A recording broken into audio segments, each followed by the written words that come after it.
Hey y'all, thank you for joining me for this full moon south node lunar eclipse in Virgo reading.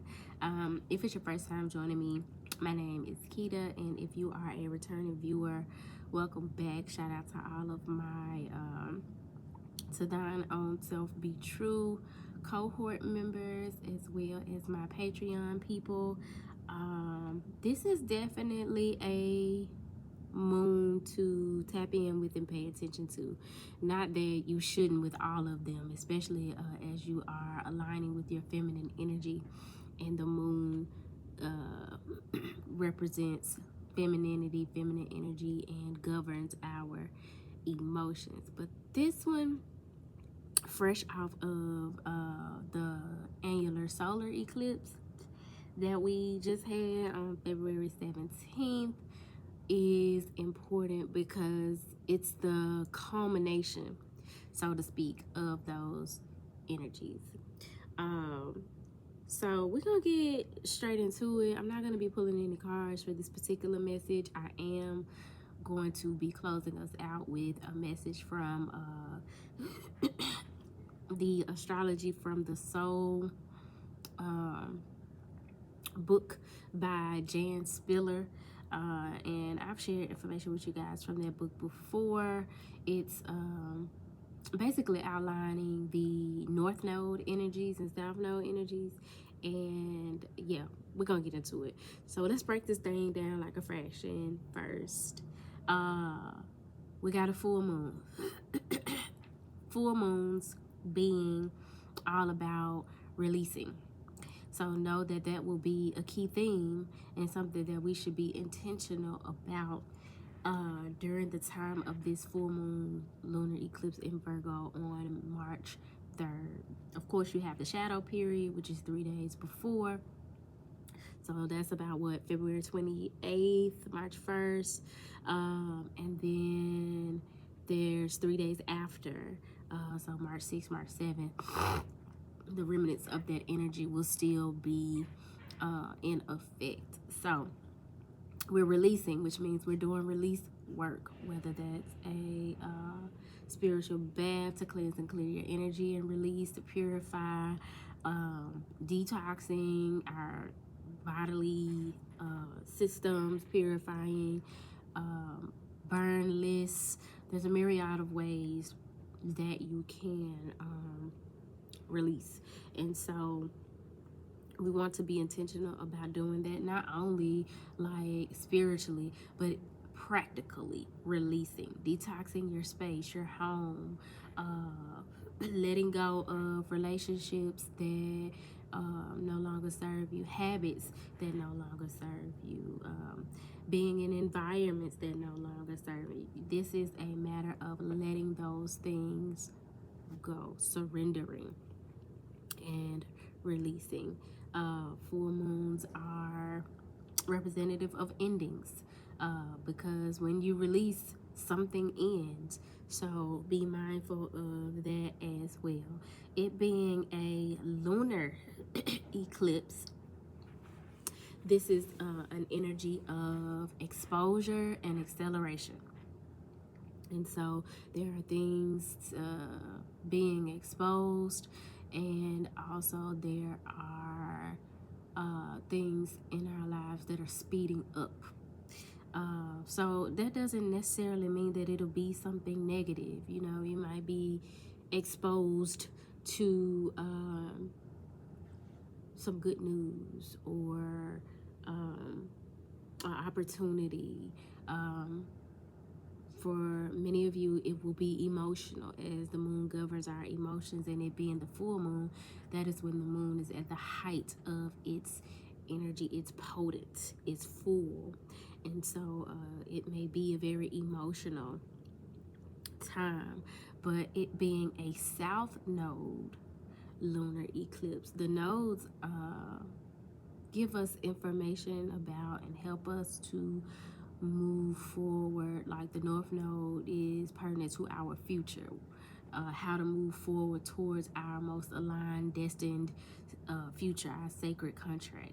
And our South Node speaks to how our past influences us, be it the past in this life or past lives, and how that shows up in our current existence. So the North Node kind of gives you direction, gives you insight, drops breadcrumbs in support of you moving forward in alignment with your sacred contract.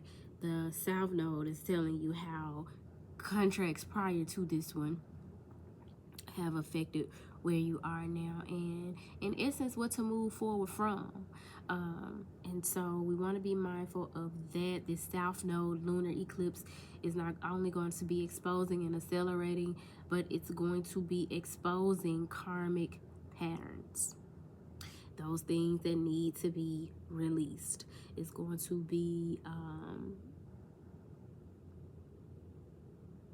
exposing how we're functioning in perfectionism, and how we're in analysis paralysis, waiting on things to be perfect or clear to us before making a move, which is pertinent to this Virgo energy that the moon is in, that heightens this perfectionism concept in our lives, and us really looking at how being so detail oriented shows up for us, how we create an aesthetic or try to create an aesthetic of perfectionism, which keeps us from being our most authentic self, which includes flaw, which includes imperfections.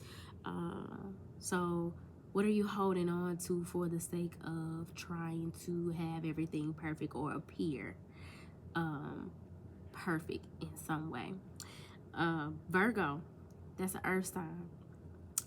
You want to be grounding as well. Your release practice can be burying something in the ground to release it, something that represents what you want to release, or a physical item that you want to release.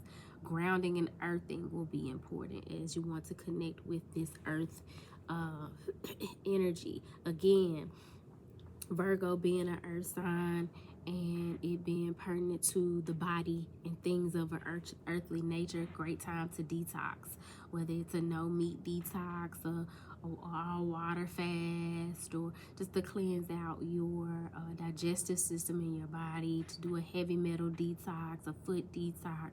You want to cleanse and release impurities and toxins from your body, because it's heavily supported during this time. Body issues, like if you have issues with your appearance and perfectionism in that way, those things may come up to be released, where you need to appreciate and care for your body and your aesthetic and how your body functions, and not striving for perfectionism, but being grateful for what is and proactive about what it is that you like to manifest, but not from a self-deprecating place, from a self-loving place. We're very much being led to shift into making decisions and taking action to do the things that are self-honoring, and not from survival mode and stress, but from a place of thriving and abundance, and not lack consciousness, right? So that's important. It's important for us to also be mindful of the energy that's the polar opposite of Virgo energy, which is Pisces energy. And this moon being in Virgo, we're needed to be mindful of how Pisces energy shows up in our life and contributes to how we show up in the world. Pisces energy being very intuitive, dreamy, spiritually aligned, and is more aligned with going with the flow instead of proactive or aggressive. And also we may find ourselves examining where we may have issues with having faith over fixating over the details. The faith would be the Pisces energy. faith it till you make it approach, the not taking any action but just waiting and trusting and hoping that things are working out on your behalf. And then there's the other side of that, which would be fixating on the details. So wanting to be balanced and not embodying too much of either of those energies in order to manifest that which you desire. Again, we got the North Node energy and the South Node energy showing up, and there are conjunctions with this moon placement, because the North Node has been in Pisces since January 11, 2025. And so that means that it will be conjunct with the lunar full moon in Virgo, because if it's North Node is in Pisces, then the South Node is in Virgo, the polar opposite sign. When it comes to North Node and South Nodes, it's always going to be a polarity, where just saw 1111, your North Node may be Aries, but the polar opposite of Aries is Libra, so that would automatically mean your South Node is in Libra. So if you don't know what your North Node is, I strongly suggest that you check that out. And if your North Node is in Pisces, then this energy is just amplified for you, and has been since January 11, 2025, and it does not shift out of those signs, those planets, until sometime July 2026. So the North Node in Pisces, it's been there since January 11, 2025, and it's helping us to better align spiritually with our spiritual gifts and talents, with our connection with the divine, how we show up in our divinity, right? Because Pisces is very much a feminine, not only feminine, but spiritual and intuitive energy, and the North Node leads you on your destined path. But the South Node being in Virgo, and that being a past energy, we're being led out of allowing perfectionism to keep us from walking our most aligned path, out of being so grounded and calculated and detailed that we don't take the leap of faith, that we don't trust that things are working out on our behalf, that we don't follow our dreams and things of that nature. So they work hand in hand. You want to take time to reflect on what was initiated or introduced to you as a concept, an idea, a character trait, a major theme in your life, something you are experiencing and being confronted with, that approached on or around the annular solar eclipse that we had on February 17th. That solar eclipse that happened on the same day as the Lunar New Year, where we entered the year of the fire horse. You want to really reflect. That's why it's important that you kind of align your life with, keep up with, reflect and journal on these moon placements and what's going on, because they're giving you keys. They like cheat codes, where you're getting more insight on what you already experiencing anyway. It gives you a deeper understanding of your current experience as the moon is governing your emotions, and also your intuition. So something was initiated during that solar eclipse, and whatever that was, it's coming to a culmination or leading to some form of release around March 3rd's lunar eclipse. Things are gonna pick up, they're gonna accelerate, and acceleration is that fire horse energy, so it's probably gonna be even more intense of a situation. And there's also exposure. Things are being revealed that you cannot ignore. So this is a shift with the solar eclipse that was in Aquarius, which is air energy. eclipse being in Virgo, that's earth energy. So we're literally shifting from air to earth, and that's a progression from vision to application. So you got the idea for something, a fire sparked within you, a creative spark within you, or something was initiated during that solar eclipse. This lunar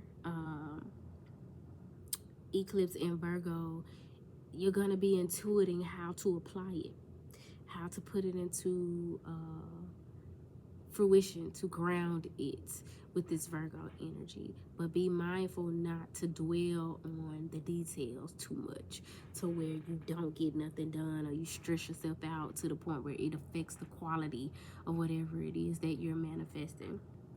So this is shifting from future thinking to practical reality. We have all these ideas and things that we want to bring to fruition, that we're led to bring to fruition, that we need to bring to fruition, but we can't have them just be stuck in seed form.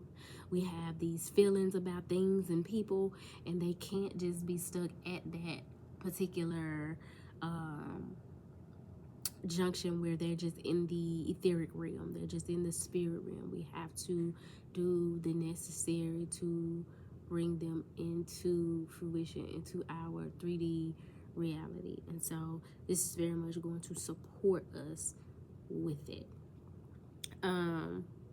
So for many of you, the annular solar eclipse planted seeds of new roles in community, new long-term direction, breaking from outdated social structures, radical authenticity, and future timeline activation. So that Aquarius energy has us more forward thinking, ready to move the needle and do something new.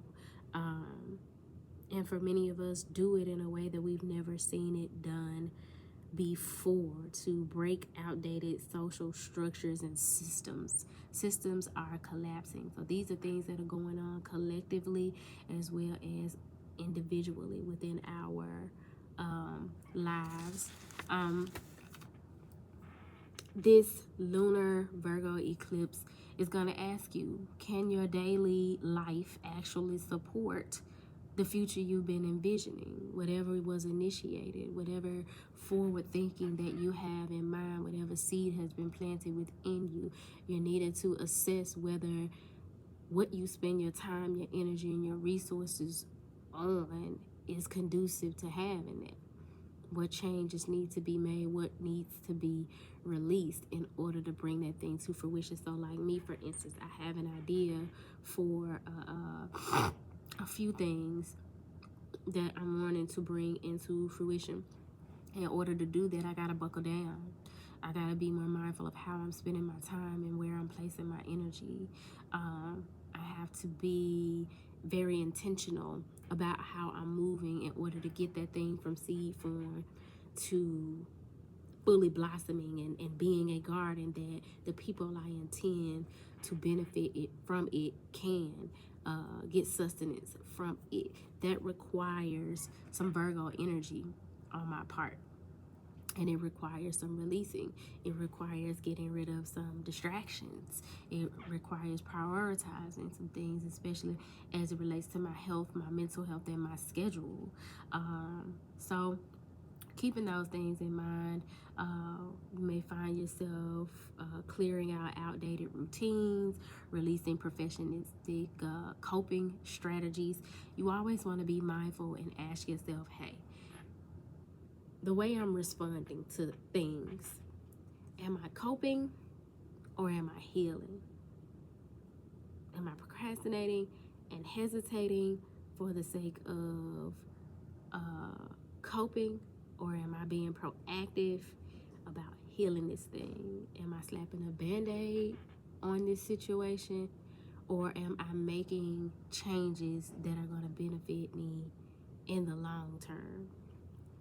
Keep that in mind. There's also a call for ending overfunctioning in roles where you've been overdoing it, where you've been showing up and doing the most. Whether that's friendships, relationships, romantic relationships, professional relationships, and letting go of mental micromanagement. That's that overthinking. That's that analysis paralysis. That's that picking things apart, but and trying to control the narrative instead of trusting the divine to lead and guide you, and doing and going where you're being divinely led, or doing what you're being divinely led to do. So I'm going to give us a closing message from Astrology for the Soul. I used bibliomancy, and it led me to page 98 and 99 of the book. This is the book, if you're interested. Again, it's by Jan Spiller. She's an astrologist. She has some really good books. I have 2 of them so far, Cosmic Love, and this one. Like I said, this was heavy on the North Node energy, but the page that I ended up turning to by way of bibliomancy speaks heavily on exposed, repressed emotion. Also, making self-reliance and independence a goal. Just saw 2121, which may be significant to someone. And also establishing your self-worth. It's also heavy on the Taurus energy. And I know in the cohort, we got people with strong Taurus placements. I think 2 Taurus moons in the cohort. So y'all definitely want to be mindful of this energy and be applying it to where you are on your journey of self-discovery and alignment, because this particular passage is talking about the Taurus North Node, but it don't have to be in your North Node. It could be speaking specifically to just Taurus energy, period. So apply it as you need to. But it says here, exposure. In the history of humankind, many negative thoughts and emotions have been generated as a response to life experiences. Remember, I told y'all this lunar eclipse is about exposure and acceleration. So the negative thoughts and emotions that you've been generating may be exposed. If you've been repressing your emotions and how you feel, or your shadows, your imposter syndrome, you've been repressing it, or it's been pushed off in a corner and under the bed, it's coming out to be released. Especially inadequacy, guilt, and shame. These feelings are not personal. They are part of the collective unconscious. They're coming forth to your conscious by way of your subconscious. Although they do not accurately describe us as individuals, if we identify with one of these feelings, we have a tendency to hide it. Then we think we're the only ones with these terrible feelings. We walk around feeling less than and inadequate, thinking that it's just us that feels that way. It's a collective thing. And that is why we are seeing the fall of Babylon before us, because God did not create us to walk around operating in that energy. So it's a factory reset for the collective, and it's a factory reset for you individually as it relates to not believing yourself to be the capable human being that you are. It says the process happens in the extreme with Taurus North Node people. A negative emotion floats by and they grab it, hold on to it, and try to hide it. That is where witness consciousness comes into play, because you can feel or think something and you're able to acknowledge it for what it is and move past it, opposed to, as it's saying here, grabbing it and holding on to it. A witness consciousness will allow you to get to a place where you can become aware of where you hold on to it, how you hold on to it, or try to hide it. In order to hide it, they have to bury it deep inside. It takes tremendous energy to hide these feelings from others, and the fear that someone will find out how they feel generates a lot of anxiety. These folks are so sensitive and physically bonded with others that they think everyone knows what's going on with them all the time anyway. So they really become intense trying to hide these feelings. Their best bet to get past this anxiety is to simply expose what they're feeling one layer at a time. If you find yourself triggered and repressed emotions coming up, and it gives you anxiety about expressing those emotions, express them anyway. Find a healthy way to get it out. Write it down, shoot a text, record a voice note, pick up the phone, paint it out. Find a healthy outlet for these repressed emotions, and you will know exactly what it is when you feel a sense of anxiety about the expression of said emotion.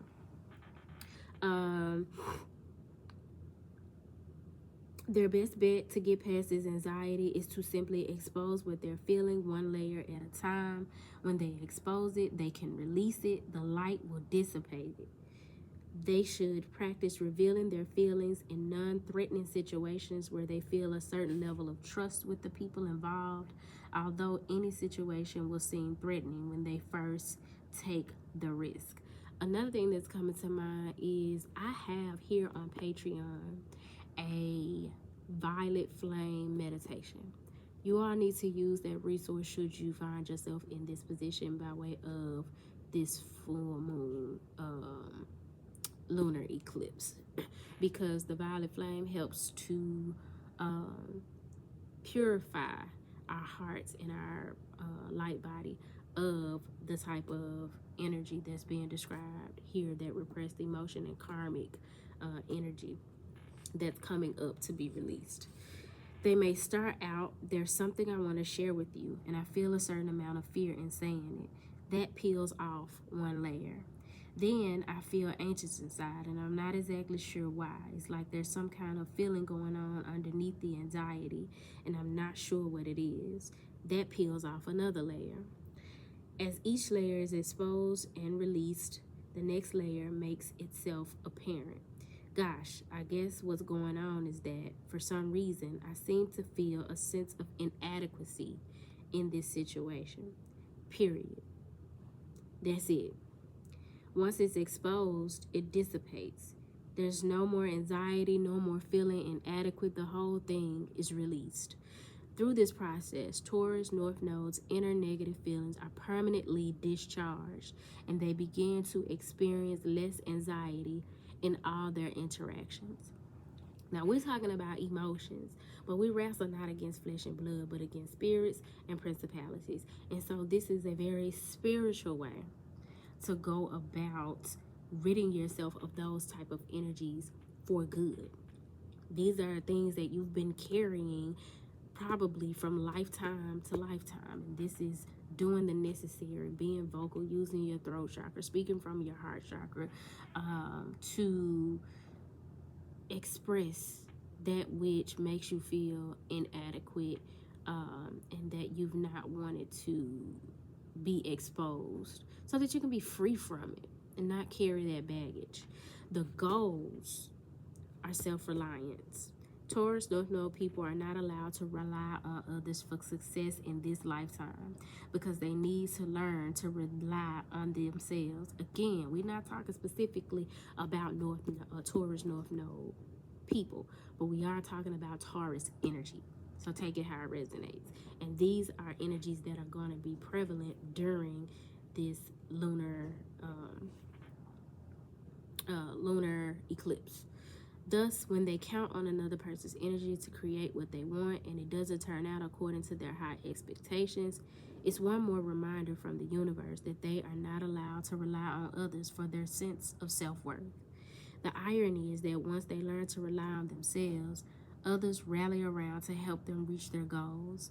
Their confidence comes from knowing that because they built their success on their own, step by step, no one can take it away. If you find yourself codependent in any situation where you're being called to be more independent and self-reliant, know that once you make that step and get over the anxiety of doing things on your own, when people hear that and they see that within you, the people that love you and resonate with that energy and want to see you thrive, and they're going to rally around you to show you support.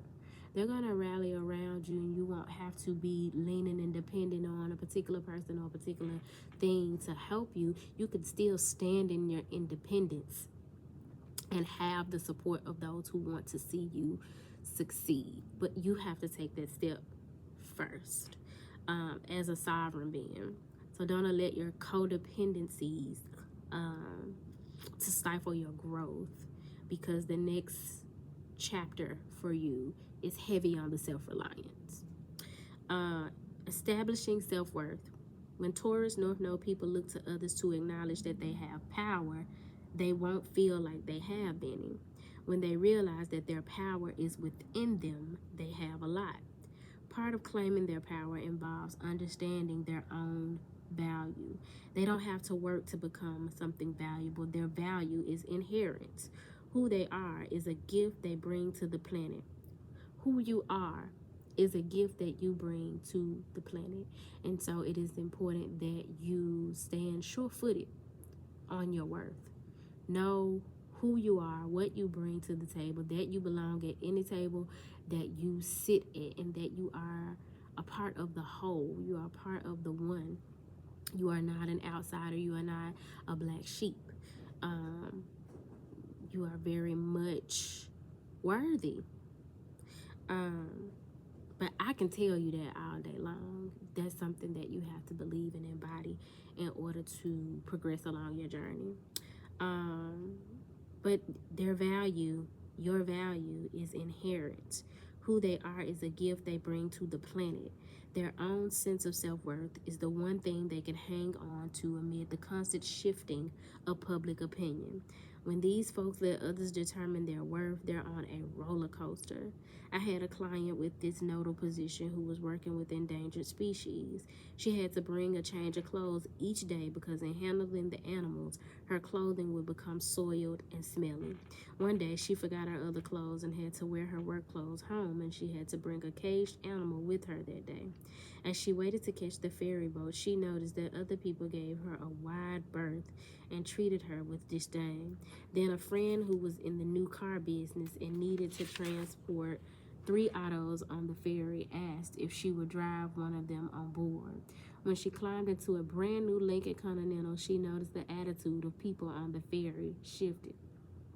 They were friendly, smiling, and waving to her. Yet her worth, who she was inside, stayed the same.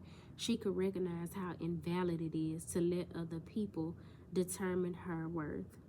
Listen, I don't care where you go, what you're doing. You have to be anchored in knowledge of self, who you are, just how valuable you are, just how much of God's creation that you are. And so it appears that this lunar eclipse, whatever it is, however uncomfortable it may be, whatever it exposes, whatever it accelerates, it is getting us closer to embodying and knowing and showing up in this world, standing on business about our self-worth and being more self-reliant. So I hope this message found y'all well. If it did not find you well, I hope that it leaves you well. I hope something was said that helps you better understand these energies. But yeah, until next time, y'all, don't forget to like, comment, subscribe, and until next time, peace.